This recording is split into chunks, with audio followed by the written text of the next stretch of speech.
What's up, guys? Did a little live today. Wanted to go over some things in the dive. It's my first time using the GoPro Hero 9. Shout out to GoPro for making such an awesome camera. We usually use the Hero 7 in most of ours, and I didn't find that the Hero 8 really amped things up a whole lot, so I waited, and I'm glad I did. This Hero 9 is amazing. The stuff that it can do, the images that it produces is bar none the best. The stabilization is huge, especially in underwater filming. This is what this is being filmed on right now, is the Hero 9. I use it with the dive housing. The dive housing isn't needed for doing what we do with spearfishing. We don't go deep enough to utilize it. However, it also allows you to use your filters, which are now slide on and very easy to use. This is the magenta filter that comes in a 3-pack with a snorkel filter and a red filter for deeper diving. We normally use the magenta being freshwater. However, I will try out the snorkel filter as well. We get a lot of light and the water is naturally blue, so I may not need the magenta for most of our videos. Still trying to mess around with the settings a little bit on the camera. As you can see in the video, there is some overexposed shots, and that's dialing in the white balance on this particular camera versus the 7. The 7 we got figured out pretty well. This one is a little bit different, as all GoPro generations are, and utilizing it to the best of its ability. So before we bring you a how to set up your GoPro, I want to do it on the Hero 9, the newest, latest, and greatest, because it is a better camera by far. So I'm still learning, and we're still dinking with it a little bit. So in this film, you'll see a good shipwreck dive. It's the Elmwood. It's just the beginning of March right now. The water's still freezing, but the visibility is great. So I wanted to utilize that and test this camera out a little bit, as well as some other gear. So we have the Salvamar Deeper Freedive watch. This is a great all-around watch. It tells you the depth. It's got alarms for your depth. So it's just a quick glance at your wrist and you know exactly how deep you are.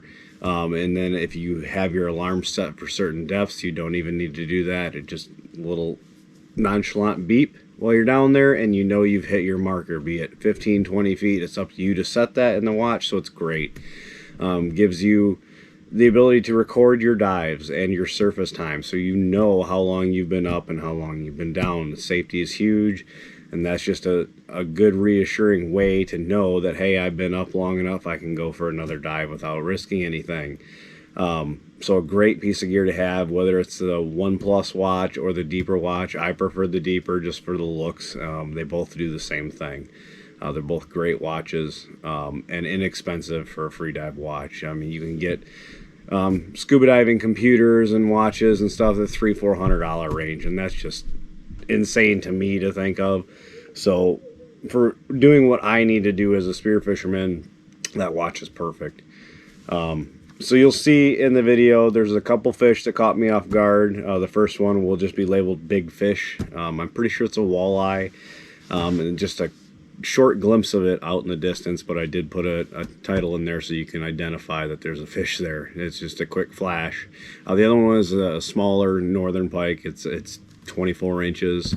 For around here, that's pretty small, but he was cruising through, and I tried to catch up with him, which is to no avail. They're too fast. And he wanted nothing to do with me. So hope you enjoy some of the shipwreck scenes and just some of the little montage. I wasn't able to get the drone up today to give you guys some better B-roll just because it was way too windy. The waves were all right. It was great for being so windy. However, due to that, we couldn't get the drone up in the air just for safety reasons. So I hope you enjoy the video. As always, like, comment. Comments are great. We know what to do and how to help you guys out in getting into the sport. That's our ultimate goal. So again, comment away, ask questions. We appreciate it, and we will do whatever we can to get back to you and let you know our opinion on things. And if you have an opinion, feel free to leave it. I'm still learning stuff too. I learn stuff every day, and it's great. It's great to have the community of Spearos involved in this and making this what it is. Also, if you like my hat, this is a fuel hat. They're a great company. they don't typically do a whole lot of spearfishing stuff, and they decided to sponsor us, and I'm glad they did. I'm not wearing their hoodie at the moment because it's in the wash, but I wear that thing every day, and it's great because in the kangaroo pocket on the hoodie, it's got a little Velcro pouch, so when you bend over or you're doing any sort of activity with the hoodie on, as we all know, everything falls out of your pockets. It's a great handy catch-all pocket, but at the same time, utilization-wise, a lot of stuff falls right out, getting in and out of your car and stuff. So having that little Velcro pocket in there, you can put your phone in there. You can put anything important that you want in there, your wallet, whatnot, and Velcro it shut so you can do whatever you need to do and be comfortable that that's not going to fall out. It's a great invention for a hoodie. And I'm sure there's other companies out there that have done it, but they do it really well. So check Fuel out, as always, and I hope you enjoy the video.